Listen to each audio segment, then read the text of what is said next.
Picture this for a moment. You're browsing through a weekend flea market, the kind where vendors huddle under colorful tarps while rain drums steadily on the canvas above. The air smells of wet concrete and old fabric. You're not looking for anything in particular, just wandering from stall to stall, letting the sound of gentle conversation and clinking ceramics wash over you. Then you spot something that catches your eye, something that seems almost too perfect, too clean, too pristine among all the weathered goods around it. You reach for it, and the vendor gives you a warning, a simple request: don't use it indoors, never lend it to anyone. You laugh it off as harmless superstition. After all, what could possibly go wrong with an umbrella? This story comes from the quiet neighborhoods of Yokohama, where the line between the practical and the supernatural often blurs like rain on a window. It's about a woman who thought she'd found the perfect solution to her problem, only to discover that some objects carry more than just protection from the weather. They carry memories, obligations, and sometimes the weight of things that should have stayed buried. Tonight, I want to share with you the story of Yurina Takahashi and the umbrella that changed everything. This isn't a tale of sudden scares or dramatic revelations.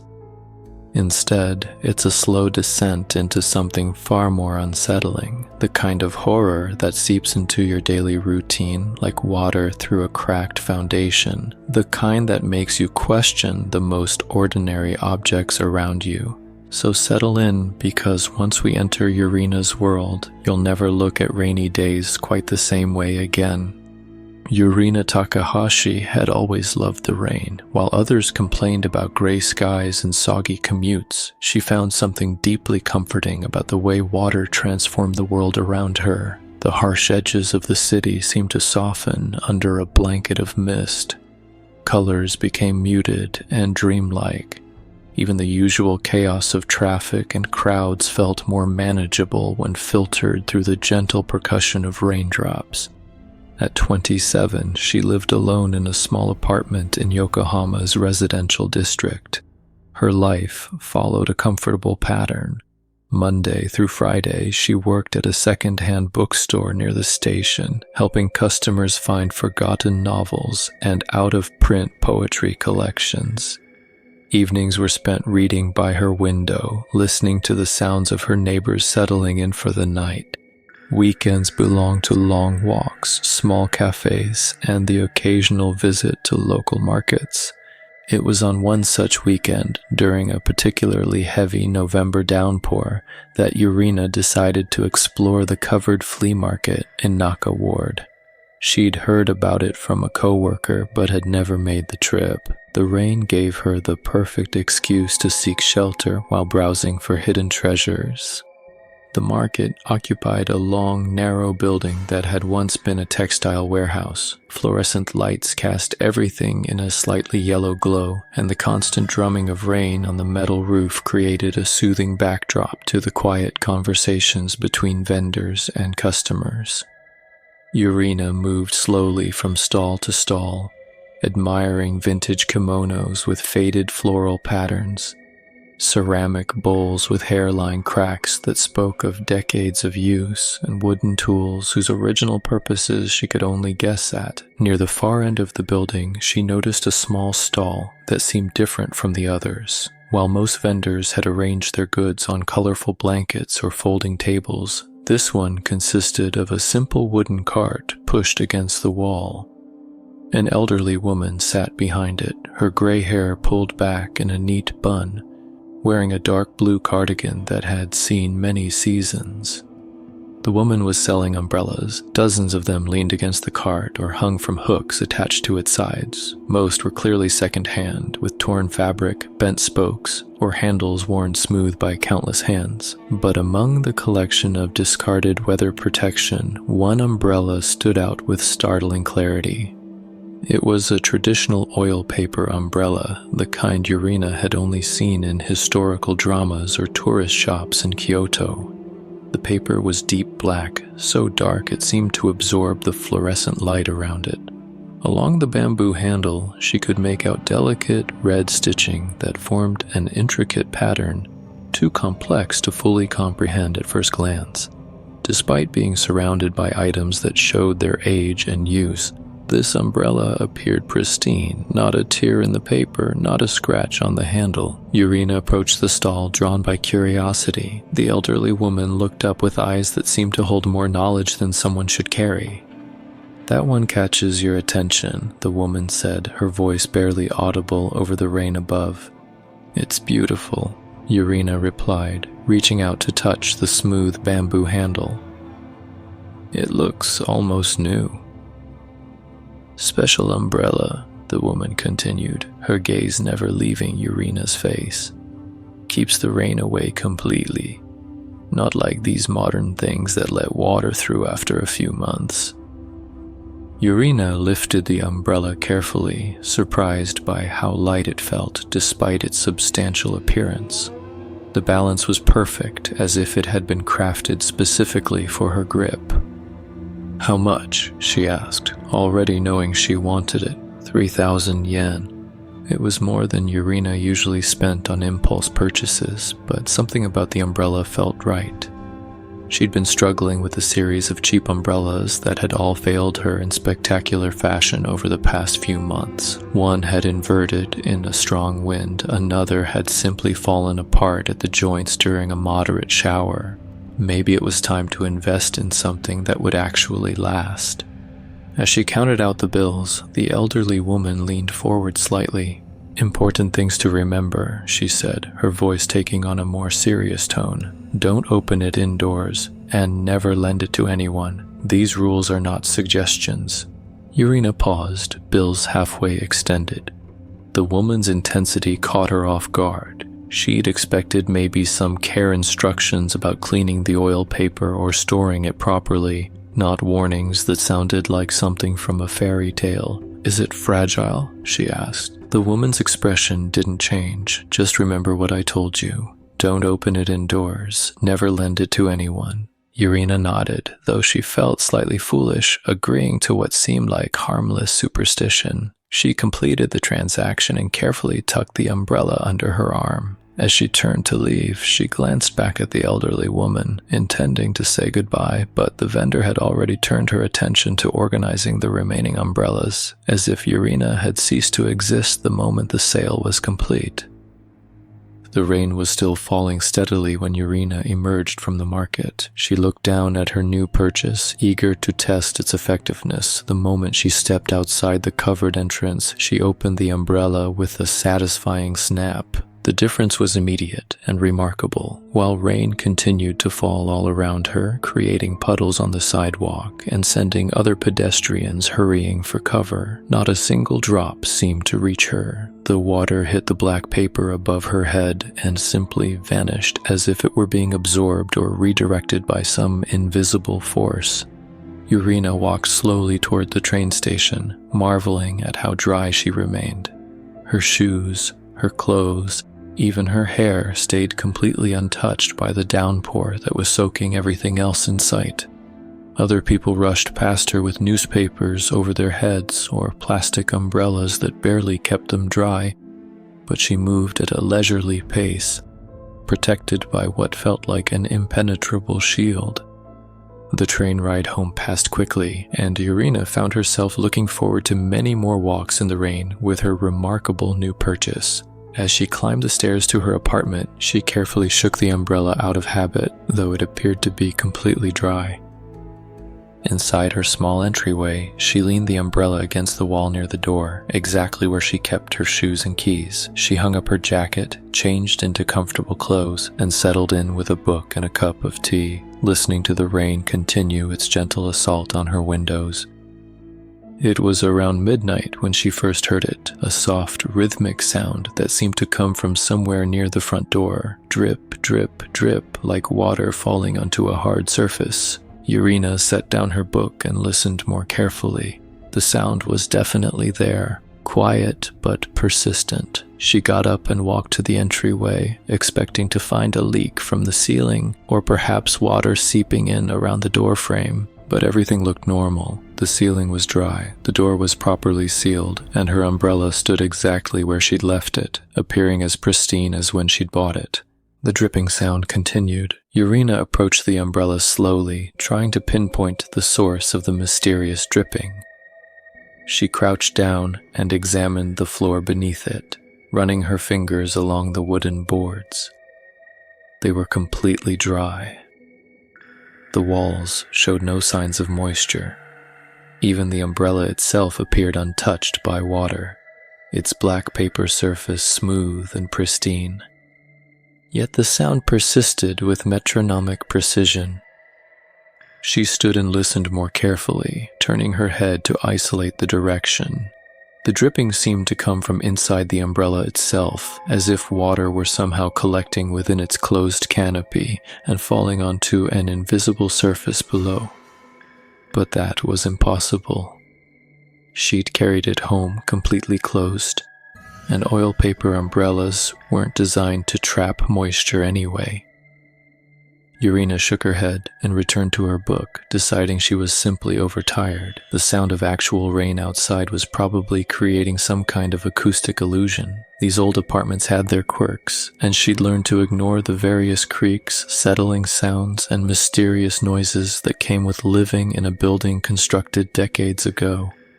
But sleep didn't come easily that night. Every time she began to drift off, the soft dripping would pull her back to consciousness. She tried covering her head with a pillow, but somehow the sound seemed to penetrate even that barrier. Around 3 a.m, she finally fell into a restless sleep, filled with dreams of endless corridors lined with umbrellas, each one dripping in perfect synchronization. When morning came, Yurina woke to find a small puddle of water beneath her umbrella. The liquid was clear, but had an odd, slightly metallic smell that made her wrinkle her nose. She grabbed a towel from the bathroom and mopped it up, then carefully examined the umbrella again. Still bone dry, still perfect. She was running late for work, so she didn't have time to investigate further. The weather forecast called for intermittent showers throughout the day, which meant her new purchase would get its first real test during her commute. She gathered her things, grabbed the umbrella, and headed out into the gray morning. The first drops began falling as she reached the train station. Yurina opened her umbrella with practiced ease, and once again marveled at its effectiveness. The rain seemed to part around her, creating a perfect circle of dryness that moved with her through the crowded platform. Other commuters struggled with their modern umbrellas, fighting against wind gusts that turned them inside out or leaked water down their handles, but Yurina remained completely protected, as if she existed in her own private pocket of calm weather. At the bookstore, she shook out her umbrella before entering, though it showed no signs of having been exposed to moisture. Her co-worker Sachiko commented on how dry she looked despite the heavy shower outside. "You must have found the perfect umbrella," Sachiko said with a laugh. "I'm soaked from just running 10 feet from the taxi to the door." "It was a lucky find," Yurina replied, leaning the umbrella against the wall behind the counter. "Sometimes the old traditional ones really are better made." The day passed quietly, with the usual mix of regular customers and browsers seeking shelter from the intermittent rain. Yurina helped an elderly man locate a collection of haiku from the Meiji period, assisted a young mother in finding picture books for her daughter, and organized a shipment of recently acquired novels that had come in from an estate sale. It was during the afternoon lull that she first noticed something odd about her umbrella's reflection in the store's front window. The glass was old and slightly warped, creating subtle distortions in everything it reflected. But when Yurina glanced up from her paperwork, the umbrella's reflection seemed somehow deeper than it should be, as if the black paper were absorbing light rather than reflecting it. She blinked and looked again, but the reflection appeared normal, just another trick of tired eyes and old glass. The rain had stopped by closing time, but heavy clouds suggested it would resume soon. Yurina gathered her things and prepared for the walk to the station, tucking the umbrella under her arm. As she locked up the store, she noticed that her hands came away slightly damp from the umbrella's handle. Not wet exactly, but as if the bamboo had absorbed some kind of moisture that her skin could detect, but her eyes could not see. The walk to the station took her through a residential area where traditional houses stood alongside newer apartment buildings. Street lights reflected in puddles left by the earlier rain, creating shifting patterns of light and shadow on the wet pavement. As she walked, Yurina became aware of her footsteps echoing strangely, as if someone else were walking in perfect synchronization with her just a few steps behind. She turned around several times, but the street behind her remained empty, except for the occasional passing cyclist or distant pedestrian heading in the opposite direction. Still, the sensation persisted, the feeling of being followed by her own shadow, but a shadow that moved independently of her body. On the train, she sat near a window and watched the darkening landscape roll past. The car was warm and crowded with evening commuters, filled with the comfortable sounds of quiet conversation and rustling newspapers. But Yurina found herself unable to shake the growing unease that had settled over her like a damp blanket. When she glanced down at the umbrella resting across her lap, she could swear she saw moisture beading on its surface despite the dry environment of the train car. She wiped it with her sleeve, but her fabric came away completely dry, while the umbrella continued to show signs of condensation that shouldn't have been possible. Back in her apartment, the mysterious dripping resumed the moment she placed the umbrella in its usual spot. This time, however, it seemed louder and more insistent. Yurina decided to conduct a more thorough investigation. She moved the umbrella to different locations around the apartment, listening carefully at each spot. Near the kitchen sink, drip, drip, drip. By the bathroom door, drip, drip, drip. In the center of the living room, drip, drip, drip. The sound followed the umbrella wherever she moved it, always maintaining the same steady rhythm, always seeming to come from directly beneath its closed canopy. Finally, in frustration, Yurina carried the umbrella to her small balcony and set it outside under the overhang, where it would be protected from any actual rain that might fall during the night. Surely, if the problem was some kind of acoustic trick caused by the building structure, removing it from the enclosed space would solve the mystery.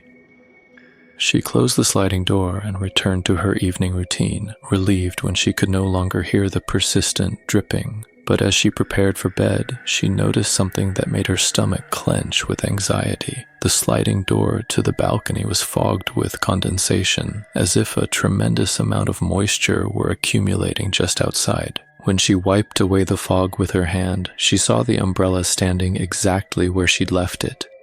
But the entire balcony floor around it was covered with a thin layer of water that seemed to be spreading outward from the umbrella like ripples from a stone dropped in a still pond. The water was too dark to be rainwater, and there had been no precipitation since she'd moved the umbrella outside. As she watched through the glass, a drop of the dark liquid fell from somewhere above the umbrella and struck the growing pool below. Then another and another. Each drop sent concentric circles spreading across the mysterious water, creating patterns that seemed to move with purpose rather than following the simple physics of liquid disturbance. Yurina pressed her face closer to the glass, trying to see what could possibly be dripping onto her balcony from a clear night sky. But the source remained invisible, hidden in the shadows above, where her building's overhang blocked the view. That night, Yurina barely slept. Every time she drifted toward unconsciousness, her mind would fixate on the impossible puddle spreading across her balcony floor. She checked 3 times before finally going to bed, and each time the dark water had grown larger, forming intricate patterns that reminded her of something she couldn't quite place.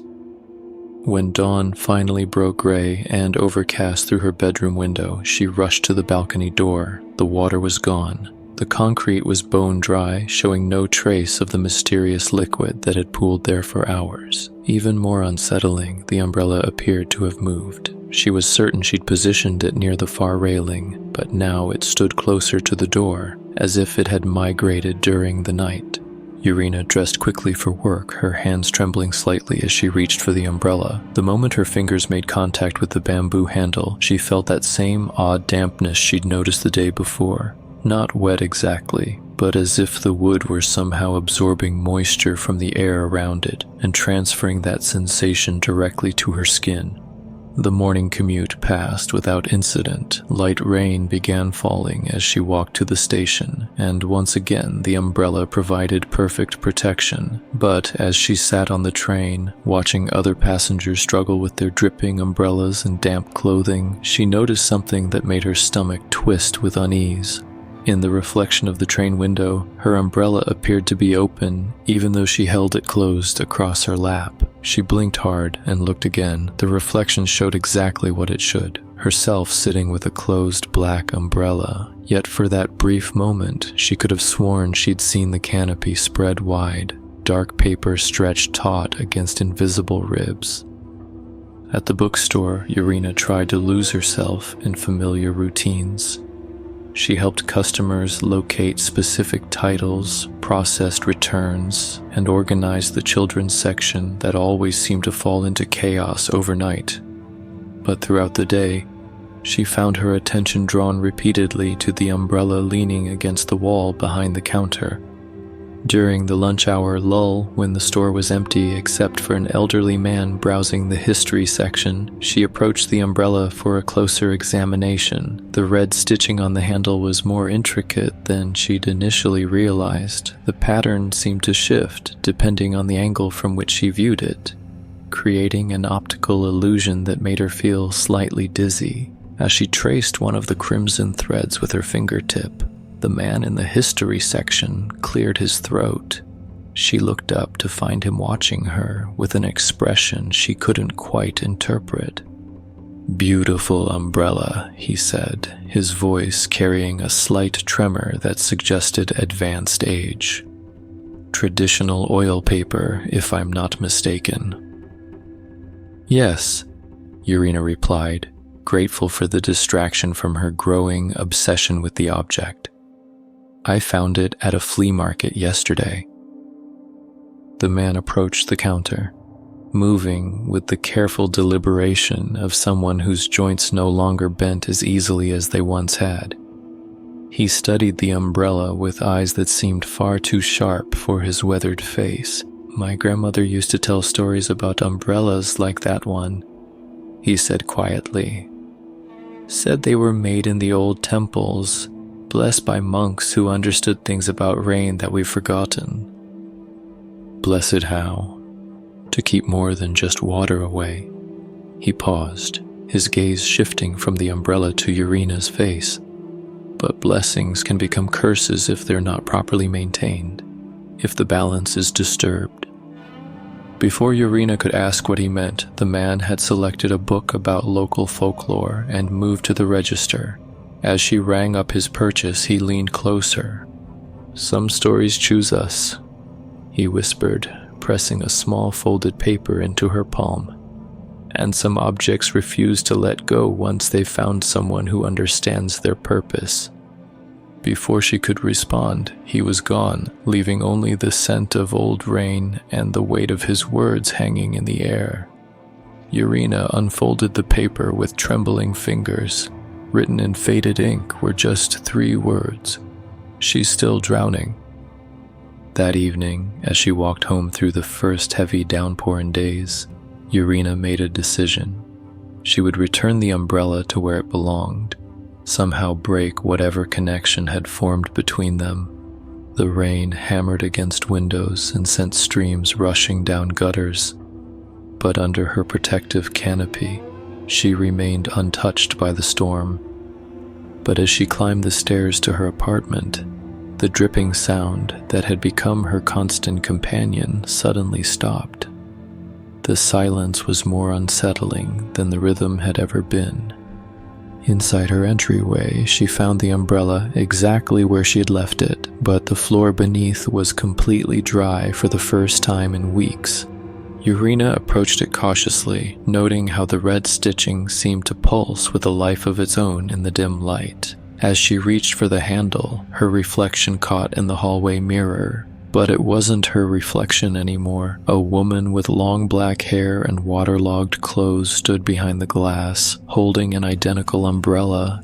The woman's mouth moved, forming words Yurina couldn't hear, but somehow understood. "Thank you for keeping me dry." The mirror began to crack, spiderweb fractures spreading outward from where the woman's hand pressed against the glass. Water seeped through the fissures, not the clear liquid Yurina had grown accustomed to, but something darker, carrying the smell of river mud and decay. She stumbled backward as the mirror shattered completely, releasing a torrent of flood water that shouldn't have been possible in a second-floor apartment. The current swept her feet from under her, and as she struggled to stay afloat, she saw her umbrella floating past, finally open, its black paper canopy spread wide like the wings of some impossible bird. The water rose quickly, filling the small space with the sound of rushing current and distant thunder. As it reached her chin, Yurina understood at last. The umbrella had never been keeping the rain away from her. It had been keeping her away from the rain, separating her from the natural cycle of water and weather that connected all living things. But now the barrier was broken and the debt was due. The next morning, Sachiko arrived at the bookstore alone. When Yurina failed to appear by noon, she decided to check the apartment.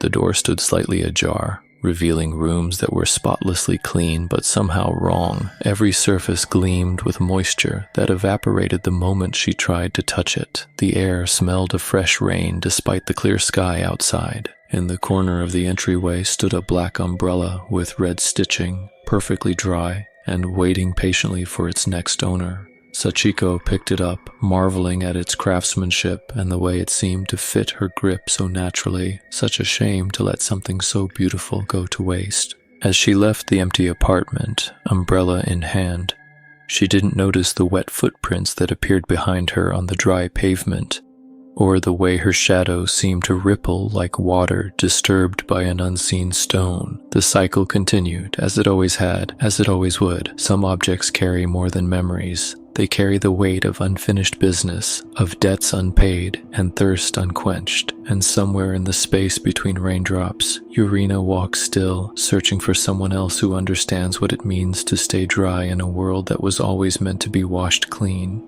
So the next time you find yourself browsing through a flea market on a rainy day, pay attention to the warnings that come with your purchases. Some bargains cost more than money. Some protection comes with a price that only becomes clear when the bill finally comes due. And remember, the next time it rains, to appreciate getting a little wet. It means you're still part of the world, still connected to the endless cycle that keeps everything flowing as it should.